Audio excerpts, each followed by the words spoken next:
एक समय था जब भारत में मौर्य, गुप्त, मुगल और मराठा जैसे ताकतवर साम्राज्य हुआ करते थे। इन्होंने कला, विज्ञान और प्रशासन में ऐसे कारनामे किए जो आज भी प्रेरणा है। लेकिन हर साम्राज्य का एक पतन होता है। सवाल है, ये सब गिर क्यों गए? सिर्फ बाहरी हमले या घर की कमजोरी? आज हम इन साम्राज्यों के पतन के असली कारणों को समझेंगे, आर्थिक, सामाजिक और राजनैतिक। यह सफर फैक्ट से ज्यादा एक सीख है, ताकि हम अपने अतीत की गलतियां न दोहराएं। तो चलिए शुरू करते हैं और जानते हैं कि क्यों गिरी भारत की सबसे ताकतवर सल्तनतें। भारत की भूमि पर जन्मी सभ्यताओं ने दुनिया का नक्शा बदला। मौर्य साम्राज्य ने भारत को पहली बार एक राजनीतिक सूत्र में बांधा। अशोक ने अहिंसा का संदेश दिया। गुप्त साम्राज्य के दौर को गोल्डन एज कहा गया। आर्यभट्ट, कालिदास और नालंदा जैसे ज्ञान के स्तंभ यहीं से निकले।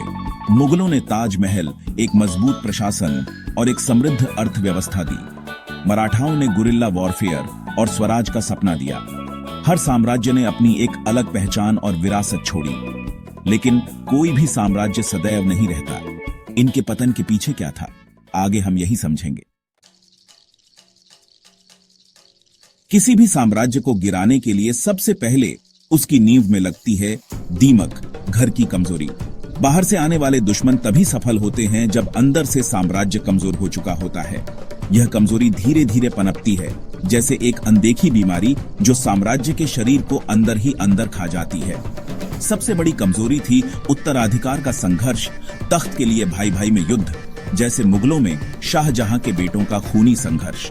ऐसे संघर्षों ने न सिर्फ परिवार को बल्कि पूरे साम्राज्य को हिलाकर रख दिया। इससे साम्राज्य की सेना और प्रशासन दोनों कमजोर हो गए। जब नेतृत्व में असमंजस हो तो सेना का हौसला भी टूट जाता है और प्रशासन बिखर जाता है। करप्शन और एडमिनिस्ट्रेशनिक ढीलापन भी बढ़ गया। राजा और अमीर विलासिता में डूब गए, न्याय व्यवस्था ढीली पड़ गई। जब राजा अपने कर्तव्य भूल जाता है तो प्रजा का भरोसा भी टूटने लगता है। गुप्त साम्राज्य में डिसेंट्रलाइजेशन ने केंद्रीय सत्ता को कमजोर किया। मुगलों में जागीरदारी क्राइसिस ने किसानों को बर्बाद किया। सत्ता का बिखरना और किसानों की दशा का बिगड़ना, दोनों ने साम्राज्य की जड़ को हिला दिया। ओवर सेंट्रलाइजेशन भी एक बड़ी समस्या थी, जैसे औरंगजेब का दक्कन में अटका रहना, जिसने नॉर्थ इंडिया को प्रशासन विहीन छोड़ दिया। एक तरफ केंद्रीय नेतृत्व की कमी, दूसरी तरफ कुछ हिस्सों पर अत्यधिक ध्यान, दोनों ही साम्राज्य के लिए हानिकारक साबित हुए। स्थानीय शासक अपनी मनमानी करने लगे, विद्रोह पनपने लगे। जब केंद्रीय सत्ता कमजोर हो जाती है तो स्थानीय नेता अपने स्वार्थ के लिए कानून तोड़ने लगते हैं। सिविल वॉर्स और आंतरिक विद्रोह आम हो गए। जाट, सिख, मराठा विद्रोह मुगलों के पतन का कारण बने। इन विद्रोहों ने साम्राज्य की एकता को छिन्न भिन्न कर दिया। जब प्रजा को न्याय नहीं मिलता, वो राजा के खिलाफ हो जाती है। प्रजा का विरोध सबसे बड़ा संकेत है कि साम्राज्य अंदर से कमजोर हो चुका है। इन सभी आंतरिक कमजोरियों ने साम्राज्यों को अंदर से ही तोड़ दिया। साम्राज्य की नींव जब कमजोर हो जाती है तो उसका पतन निश्चित हो जाता है। बाहरी दुश्मन तभी सफल होते हैं जब घर अंदर से कमजोर हो। अंदर की फूट और अव्यवस्था ने बाहरी आक्रमणकारियों के लिए दरवाजे खोल दिए। यह पैटर्न हर साम्राज्य में दिखता है। अंदर की फूट, भ्रष्टाचार और एडमिनिस्ट्रेशनिक अव्यवस्था। इतिहास बार बार यही दिखाता है कि सबसे पहले अंदर से ही साम्राज्य गिरता है। साम्राज्य की ताकत उसकी एकता और प्रशासन में है, न कि सिर्फ सेना में। जब तक एकता बनी रहे, साम्राज्य मजबूत रहता है। जब यह टूट जाती है, साम्राज्य का पतन निश्चित है। टूट चुकी नींव पर कोई इमारत टिक नहीं सकती। इतिहास यही सबक देता है। घर की कमजोरी सबसे पहले गिराती है। परिवार, प्रशासन और प्रजा, ये तीनों की एकता ही साम्राज्य को बचाती है। और जब अंदर से टूट गए तो बाहर से आने वाले दुश्मनों के लिए रास्ता खुल गया। साम्राज्य की सुरक्षा सबसे पहले उसके अंदर से शुरू होती है। यह था साम्राज्यों के पतन का पहला और सबसे गहरा कारण, घर की कमजोरी, जो हर साम्राज्य को अंत में गिराती है। जब साम्राज्य अंदर से कमजोर हो तो बाहरी हमले आसान हो जाते हैं। इतिहास गवाह है कि जब भी राज्यों में आपसी मतभेद और राजनीतिक अस्थिरता बेआँच जाती है तो विदेशी शक्तियां मौका देखकर हमला कर देती हैं। हूणों ने गुप्ता साम्राज्य को कमजोर किया। महमूद गजनी ने दौलत लूटकर भारत को आर्थिक रूप से हिला दिया। इनके हमलों ने न सिर्फ धन का नुकसान किया, बल्कि सामाजिक और सांस्कृतिक संरचना को भी झटका दिया। मोहम्मद गोरी ने शासन की नींव रखी। पृथ्वीराज चौहान की हार ने नए युग की शुरुआत की। इस हार के बाद भारत में नए शासकों का दौर शुरू हुआ, जिसका असर सदियों तक रहा। नादिर शाह ने दिल्ली को लूटकर मुगलों की इज्जत मिट्टी में मिला दी। उसके हमले ने पूरे देश में भय और अस्थिरता का माहौल पैदा कर दिया। नॉर्थ वेस्ट फ्रंटियर से लगातार छोटे हमले भी साम्राज्यों को थकाते रहे। इन छोटी छोटी तकरारों ने भी राज्यों की सीमाओं को असुरक्षित बना दिया। यूरोपियंस, पहले व्यापारी फिर शासक, भारत की आपसी फूट का फायदा उठाकर आए। उन्होंने धीरे धीरे अपना प्रभाव बढ़ाया और राजनीतिक तौर पर मजबूती हासिल की। ब्रिटिशर्स ने देखा कि यहाँ की एकता कमजोर है और इसी का पूरा लाभ उठाया। उन्होंने राज्यों के बीच के मतभेदों को और गहरा किया। बाहरी हमले सिर्फ दौलत नहीं, मनोबल भी तोड़ते हैं। इन्वेजन्स ने लोगों के हौसले को भी कमजोर कर दिया। इन्वेजन्स ने साम्राज्यों को इतना कमजोर कर दिया कि ब्रिटिशर्स के आने पर कोई बड़ी रुकावट नहीं रही। भारत की राजनीतिक व्यवस्था बिखर गई थी। बाहरी दुश्मन तभी जीत पाते हैं जब घर अंदर से बिखर चुका हो। एकजुटता की कमी ने साम्राज्यों को आसानी से गिरने दिया। ये हमले साम्राज्यों के पतन की आखिरी कड़ी साबित हुए। इतिहास हमें यही सीख देता है कि एकता और मजबूती ही साम्राज्य की असली ताकत है। भारत की ताकत उसकी विविधता थी, लेकिन जब धर्म के नाम पर भेदभाव हुआ, साम्राज्य टूट गए।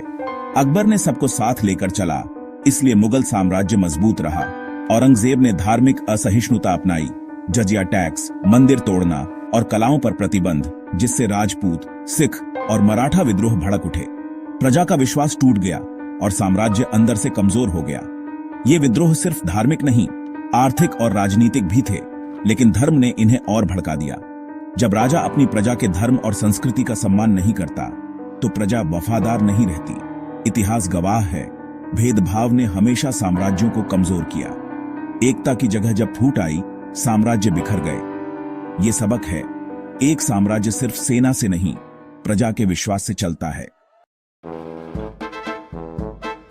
अर्थव्यवस्था किसी भी एम्पायर की रीढ़ की हड्डी है। लगातार युद्ध, शान शौकत और इमारतों पर खर्च ने खजाने को खाली कर दिया। मुगलों के युद्ध और ताजमहल जैसे निर्मल ने सरकारी खजाने पर बोझ डाला। जब पैसा खत्म हुआ, राजाओं ने किसानों पर भारी टैक्स थोप दिया। इससे किसान बर्बाद हुए, उत्पादन गिरा। मराठाओं ने भी चौथ और सरदेशमुखी जैसे टैक्स लगाए, लेकिन प्रशासनिक कमजोरी और भ्रष्टाचार ने जनता को उनसे दूर कर दिया। जब प्रजा परेशान हो, व्यापार ठप हो, तो एम्पायर की नींव हिल जाती है। आर्थिक संकट ने सेना को कमजोर किया, प्रशासन को बिगाड़ा। जब खजाना खाली हो, तो एम्पायर का टिकना मुश्किल हो जाता है। यह आर्थिक कोलैप्स ही था जिसने इन एम्पायर्स को गिरने पर मजबूर किया। अर्थव्यवस्था की कमजोरी ने एम्पायर्स को आखिरी धक्का दिया। जब साम्राज्य कमजोर थे और राज्य आपस में लड़ रहे थे, तब भारत की धरती पर एक नई आहट सुनाई दी। ब्रिटिशर्स व्यापारी बनकर आए, लेकिन उन्होंने अपने साथ एक छुपी हुई चाल भी लाई। डिवाइड एंड रूल की नीति अपनाई, जिससे उन्होंने अपनी पकड़ मजबूत की। बंगाल में मीर जाफर को नवाब बनाकर प्लासी की लड़ाई जीती और अपने लिए एक मजबूत रास्ता तैयार किया। इस जीत के बाद असली ताकत ईस्ट इंडिया कंपनी के हाथ आई, जिससे उन्होंने अपना साम्राज्य फैलाना शुरू किया। ब्रिटिशर्स ने एक भारतीय को दूसरे के खिलाफ खड़ा किया और राज्यों के बीच नफरत का बीज बोया। धीरे धीरे उन्होंने पूरे बंगाल पर कब्जा कर लिया और अपनी नीति से अन्य राज्यों को भी अपने जाल में फंसाया। सब्सिडियरी अलायंस जैसे संधि से राजाओं को अपनी सेना और विदेश नीति खो देनी पड़ी और ब्रिटिशर्स की मर्जी चलने लगी। राजा सिर्फ नाम के शासक रह गए, उनके हाथ बंधे हुए थे। असली फैसले अब अंग्रेज करते थे। हैदराबाद, अवध जैसे बड़े राज्य भी ब्रिटिशर्स के दबाव में आ गए और उनका असली कंट्रोल अंग्रेजों के पास चला गया। मराठा, हैदराबाद, अवध सब इस जाल में फंस गए और अपनी आजादी धीरे धीरे खो दी। ब्रिटिशर्स ने धर्म और जाति के नाम पर भी जनता को बांटा और समाज में विभाजन को गहरा किया। इतिहास को इस तरह लिखा गया कि हिंदू मुस्लिम दरार गहरी हो गई और एक दूसरे पर शक बढ़ गया। डिवाइड एंड रूल ने भारत की एकता को सबसे ज्यादा चोट पहुंचाई और लोगों के बीच दूरियां बढ़ गईं। ब्रिटिशर्स ने भारत की कमजोरी का पूरा फायदा उठाया और अपनी दौलत और ताकत को दिन ब दिन बढ़ाते गए। राजाओं की आपसी फूट, जनता की विभिन्नता और आपस में भरोसे की कमी ने अंग्रेजों का रास्ता और भी आसान बना दिया। यह एक सोची समझी राजनीति थी जिसमें हर कदम पर भारत को कमजोर किया गया। इस चाल ने भारत को 200 साल की गुलामी में धकेल दिया, जहां हर पहलू पर अंग्रेजों का दबाव था। अंग्रेजों की चाल ने साम्राज्यों के पतन को अंतिम रूप दिया और भारत की तकदीर को हमेशा के लिए बदल दिया। ब्रिटिशर्स की डिवाइड एंड रूल इसीलिए सफल हुई क्योंकि भारत में पहले से ही एकता की कमी थी। राजा अपने स्वार्थ में उलझे रहे, देश की बड़ी तस्वीर भूल गए। पानीपत की लड़ाई हो या टीपू सुल्तान का संघर्ष, कोई एक नहीं हुआ। जाति, क्षेत्र, भाषा सबने लोगों को बांट दिया। 1857 की क्रांति भी पूरी तरह एकजुट नहीं हो पाई। साउथ इंडिया, पंजाब, कई रियासतें अलग रहीं। कुछ ने अंग्रेजों का साथ दिया। मैं और मेरा राज्य की सोच हम और हमारा देश पर भारी पड़ गई। अंग्रेजों ने एक एक करके सबको हरा दिया क्योंकि हम एक नहीं थे। हमारी आपसी फूट ही हमारी सबसे बड़ी कमजोरी बनी। ये गलती भारत को 200 साल की गुलामी में ले गई।